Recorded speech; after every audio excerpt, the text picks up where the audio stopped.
He's the hot, broody soldier I had a crush on in high school. And now he's back right when I'm the most vulnerable to his charm. Ooh, gotta love a book with some of those quotes. My name is Shannon. And I'm Amanda, and welcome to a world of bookish adventures. And today we are so excited to share that we are having our first launch party. We are so excited to be a part of the release date of author Maribelle McCrea. She's with us, and she is the author of The You I Can't Forget, a grumpy sunshine romance. Thanks, guys. This is a closed door romance with sizzle but no spice, is the third book in the Take a Vow collection, but it can also be read as a standalone. The You I Can't Forget has a Goodreads average rating of 4.86. That is astronomical. Ooh, that's amazing. That's awesome. And today is the release day. So we are so excited to be a part of your launch celebration. Welcome, Maribelle. Yes, thanks for welcome. this fun book. It's my first foray into grumpy sunshine, and it was a lot of fun. So before we get diving into the questions, because we got some questions for you, Maribelle, can you tell our listeners what is a grumpy sunshine romance? That is a fantastic question because I didn't know either. And I kind of steered clear of it because I was a little bit confused. I'm a super optimistic person. So hearing the word grumpy, I was like, I don't want to do that. That doesn't sound fun. But a grumpy sunshine, and it doesn't necessarily have to be the guy that's the grump. That is the most common presentation. But a grumpy sunshine is just an opposite attract kind of trope where you've got someone who maybe isn't angry, but they're introverted and kind of pessimistic, or maybe they consider themselves a realist. And then the counterpart to that character is super optimistic and lighthearted. Many times will poke fun at the grumpy character and kind of bring them out of their shell.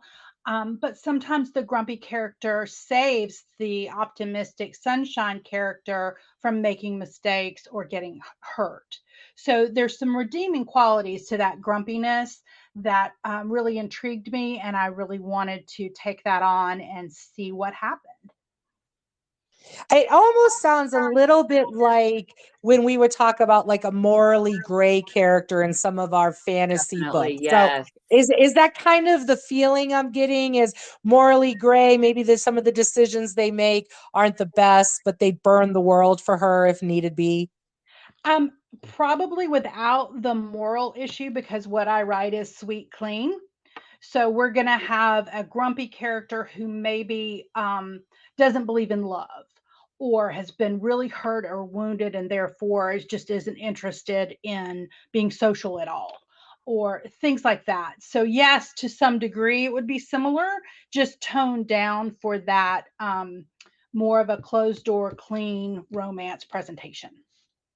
And that makes sense. So now you kind of share that you're sizzle but no spice. And I have to say, I may steal that from you because sometimes when I'm doing my ARC reviews, in fact, I'm working on one right now that is kind of that genre, but I couldn't figure out a way to say it, and I love it. Sizzle but no spice. So can you give our listeners just a little bit of an insight into what does that mean to you?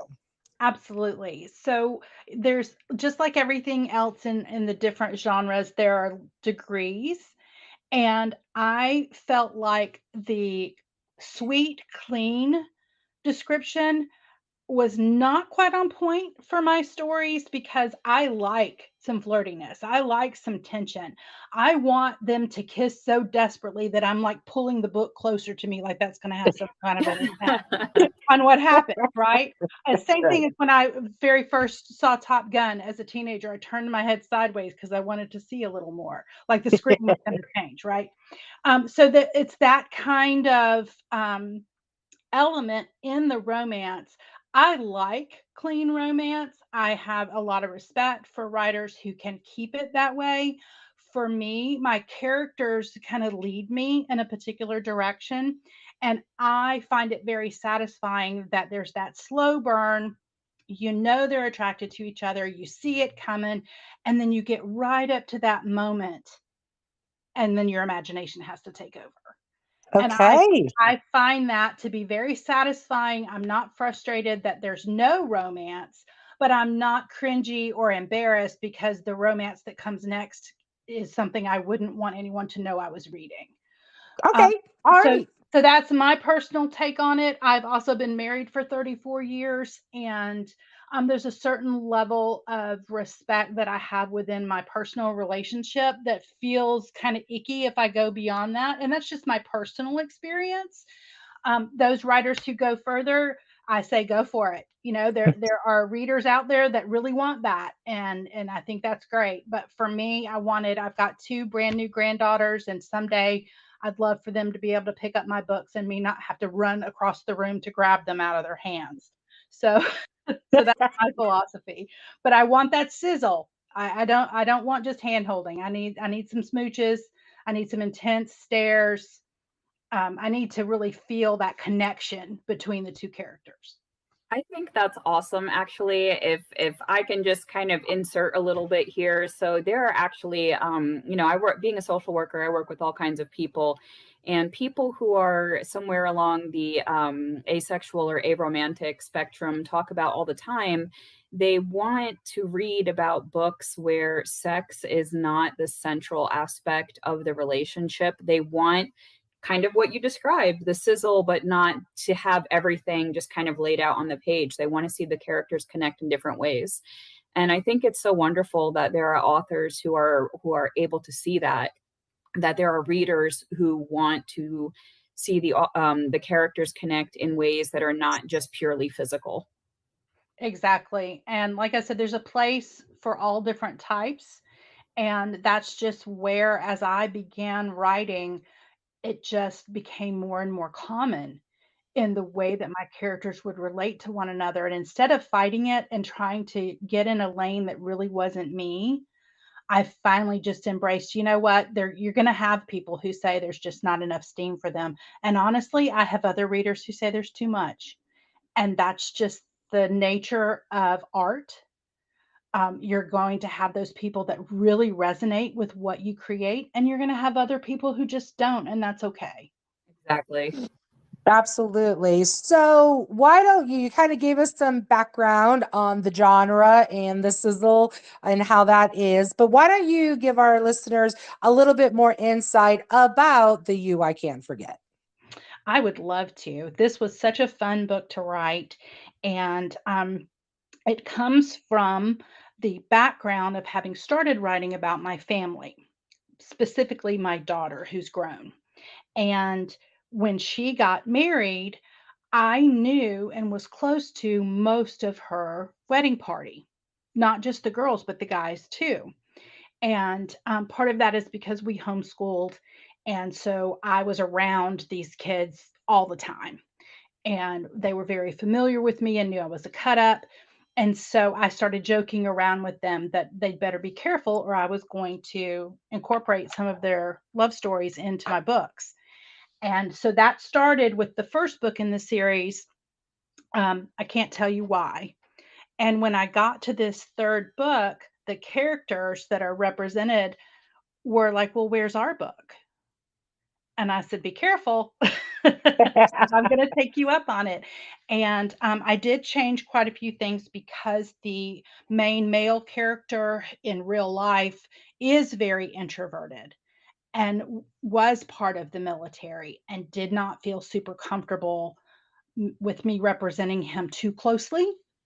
So it's one of my first forays into complete fiction, which was also fun because I had a lot more freedom. And so we start with this introverted, somewhat grumpy military guy who's just really about love of family and love of country. And he's just really deep. He's one of those quiet, strong types that we all love to watch on film, right? And then Christina is represented by the young lady who actually helped coordinate my daughter's wedding.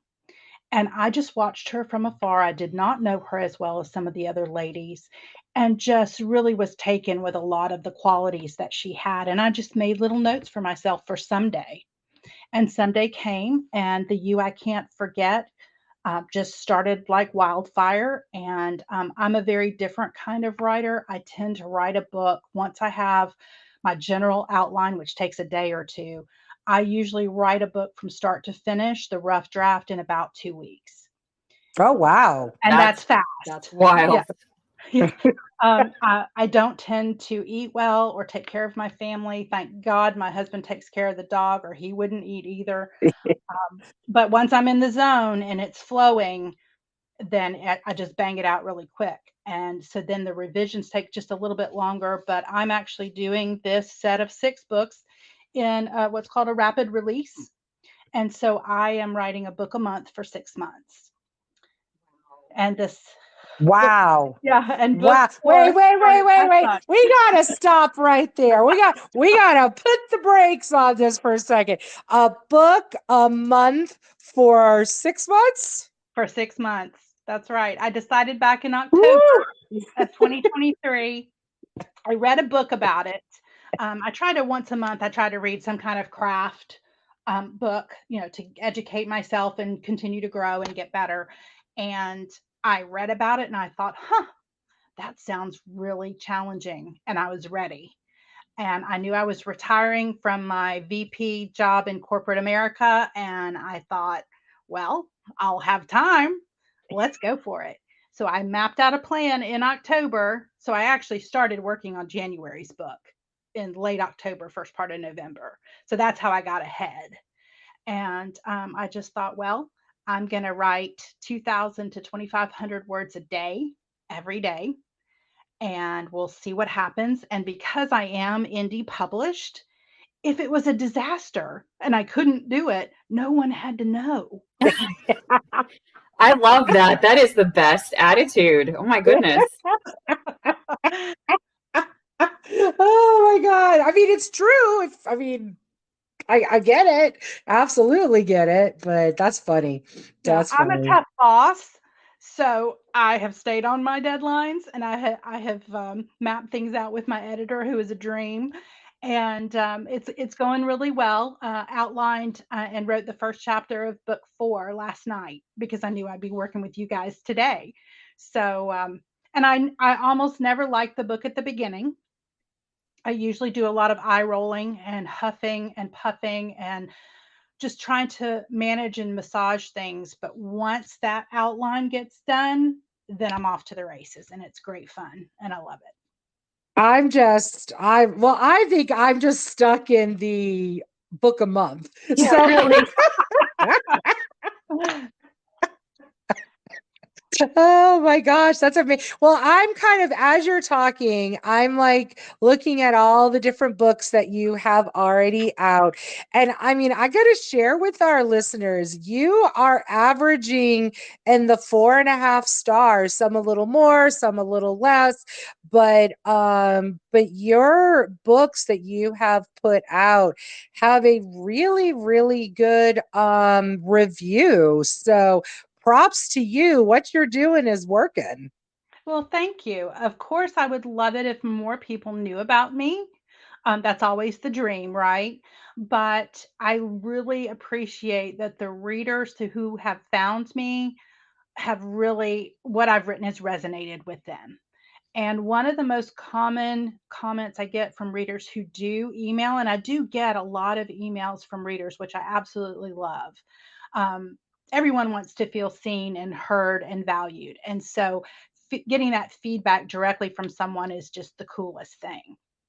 And the overarching comment that I received is that while I do write romance, and it can have a little bit of a Hallmark Channel leaning, my books are very real, and the conflicts and the real life situations are exactly that. They're real life, largely because they're based on things that really happened that I then fictionalized. The first 3 books are on my family. And so much so that I actually had a good friend call and ask me if I had leukemia. And I said, no, darling, that's the fiction part. I'm good. I'm good. But if I wrote it so well that you were concerned that I had blood cancer, good for me. Awesome. Right. Right. That's Exactly. fantastic. Exactly. At what point did you know you wanted to become an author? I started dabbling with writing seriously probably in high school. And I had a fantastic teacher in AP English who was super eccentric. Everybody loved him. Those are the best And kind. yeah, he was just outside the box and therefore was not boring. And when you're 17 and you think you know everything, most of education is pretty boring. We just don't have that cognitive ability to go, I might need this later. Maybe I should listen. That just doesn't happen. And he really connected with me actually over poetry to begin with, and just really encouraged me to continue to write. I married young, I was only 21. I immediately had kids. And so all of that kind of got put on the back burner. But I always thought in terms of my characters and writing, like I had a little bit of a dream world in my head all the time, especially when you have young babies and you sit and hold children a lot. Um, and this was before the internet, so I didn't have a phone to scroll on. So I would scroll in my head and I would make up stories. And I would sometimes even tell my children stories that were just, I need you to be still for the 5 minutes it's going to take for you to actually fall asleep. So let me make up something. So I was constantly telling stories, but I grew up in a family that was very dysfunctional and kind of an odd blended family situation. My dad was married 5 times, my mom was married 3 times. It's not unusual to create fantasy and alternate worlds when those kinds of things are going on when you're a kid. And I was also the only girl. So I really love to write strong women, and I think that's probably an outgrowth of wanting to be strong and wanting to be somewhat untouched by the craziness that was going on around me as a kid and a young adult. And so I really identified with the escapism that writing provided. But it wasn't until I was in my 30s that I wrote my first book. And I had a new boss that I was working remote for here in Georgia, and my job was in Boston. So I flew up to see them, and he encouraged me as we were talking, just small talk, getting to know one another. He encouraged me to participate in the annual NaNoWriMo National Novel Writing Month in November, and even went so far as to say, if you need time off, come in a little late, leave a little early so you can get your words in per day. I want to encourage you to do that. And I, Incredible. Wow. well, That's amazing. and I was blown away by his generosity, but I also now had said it out loud. Yep.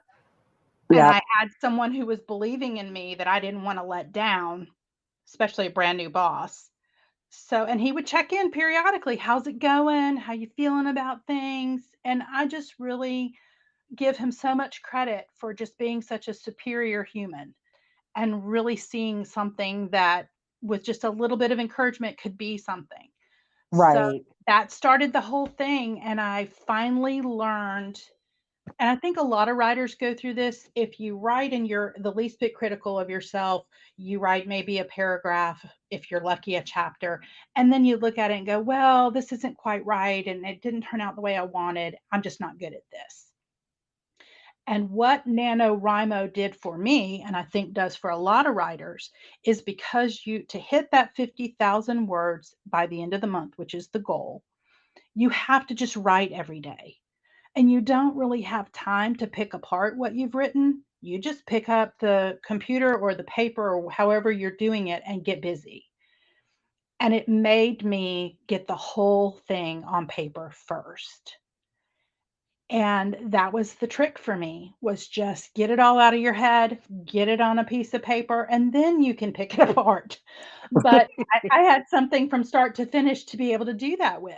Right. You And didn't get stuck in the weeds. You yeah, were able just to get it out. Yeah, that's fantastic. Exactly. And it's such a, I understand a lot of times people will ask me, what advice would you give? And that's probably one of my strongest pieces of advice is if you've got a story inside of you that excites you or even that you're afraid of, just write. Just start and give yourself permission for it to be crap. But just get it out of your head and on paper because you can work with it then. Yeah. And it's actually you must be channeling a little bit here, Maribel, because that was going to be my question to you. So you gave us the first part because I always love whenever we are privileged enough to have an indie author join us on the podcast. I always like does towards the end to wrap it up is what is the advice? So I always love to like 3 or 4 key points. So you gave us the first one is just do it, just right. So what other bits of advice would you give that listener who is in your shoes, who wants to start but hasn't started yet? I would say second, don't publish just because you finished. There's a lot of things that you can do between that first draft and hitting publish or even getting an agent if that's the path you would prefer. I've watched other authors come behind me do it better. And so I've learned from them that creating a social circle who is in anticipation of your work and making those social connections can really benefit you before you ever publish. I didn't know anything about getting people to pre read the book other than a girlfriend. I didn't know what advanced reader copies were or ARCs. So I think the second piece of advice is just slow down. You don't have to publish just because you're finished. And then the third piece of advice would be don't be rigid with the way in which the story comes to you or the way in which it evolves. Diana Gabaldon quoted, she wrote Outlander, and she quoted one time that she just was surprised that she couldn't make Claire, her main female character, do something.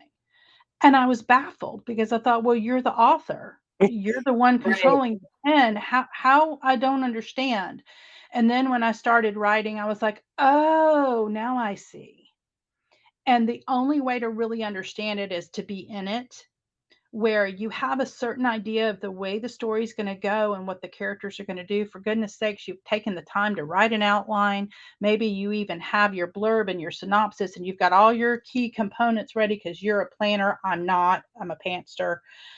But you've got all this all planned out. And part of the reason I'm a pantster is because all of those best laid plans can get somewhat blown up in the Right. process of writing. So my last piece of advice would be gracious to yourself and understand that your story may evolve in a way that you hadn't expected, but that's part of the fun. That's part of the ride.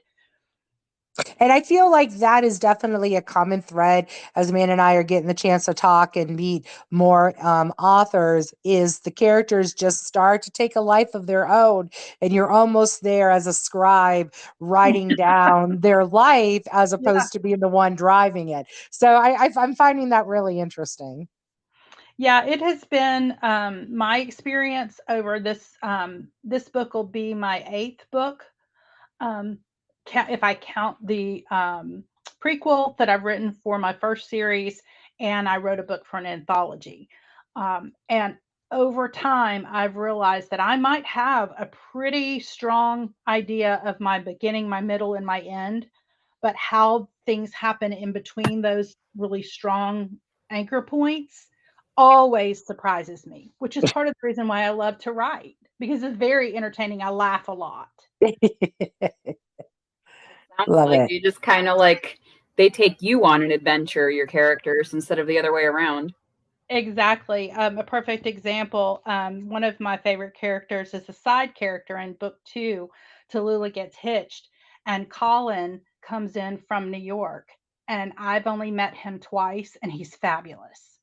And his character is very important in the story for what happens, but the way in which he expressed himself and the fun things that he did, I seriously, there was one point where I was laughing so hard I couldn't type anymore because my brain started going and I was like, this guy is hysterical.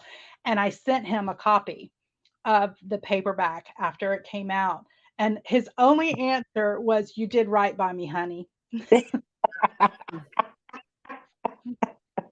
Oh, And just a hint for your listeners, Colin will be in the final book, book 6 of this collection. oh, Nice. okay. I I love a decided to little save, teaser. yeah, I decided to save the best for last because I'm sure by the time I get to book 6, I probably will be ready to be done. It's just a lot of intense work for 6 months, so I'll be ready for a vacation. And I thought I'm going to end it with the last book being a hoot, and I'm going to All laugh a lot, and it's going to be great. All right. So, what are your social media sites so that our listeners know where they can find you? Most all of them are at Maribelle McCrea or at Maribelle McCrea author. Excellent. And for those of you that are joining us on YouTube, you're seeing those sites right on the screen. Our Spotify listeners, if you want, jump over to our YouTube or our other social media platforms for those links directly. And since this is your release day, which is so exciting, where can our listeners find your books? So, as an indie author, I am currently using Amazon as my primary launching pad, but I am participating in Kindle Unlimited so that my readers can take advantage of being able to get the book, quote unquote, for free. I find that that's super helpful, especially for readers who maybe haven't heard of me yet. It's much less risky to take a chance on a new author when you've got your 20 slots that you get to fill. And so I would love it if readers took a chance and checked out the You I Can't Forget. And then you can always go back and get the others in the series. They're all on KU. All right. And just to remind our listeners that, authors, they get paid by the page. So if you do go check out Maribel, do a big favor, read the whole book, beginning to end, because that's where she gets the most compensation for her hard work. Thank you very much. That's very true. And unfortunately, they have bots that watch the page turns, and if it goes too fast, they won't give me any credit at all. Oh, So just okay. a little aside, I have lovely ARC readers who are also on Kindle Unlimited, and God love them. They will read the ARC to give me feedback and to prepare a review for launch day, and then they'll go in and they'll download the book on Kindle, and they know to do their page reads at a decent pace. It doesn't have to be perfect, but if they just skim, the bots say, nope, discard.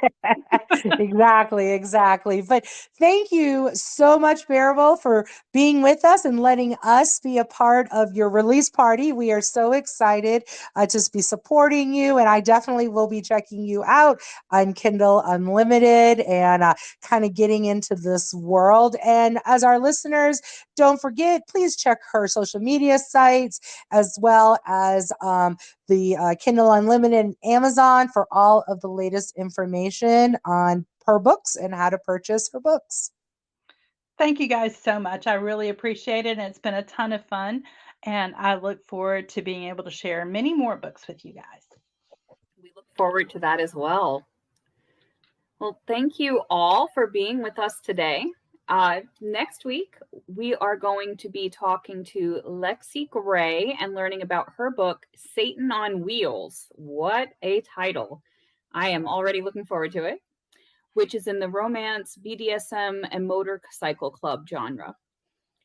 And like we told, wait, I got to throw in, like we told our listeners, season 2, we are giving you all the genres. And it just makes me laugh. We're going from grumpy romance to romance BDSM. So Yeah. I don't think we can get much more diverse than that.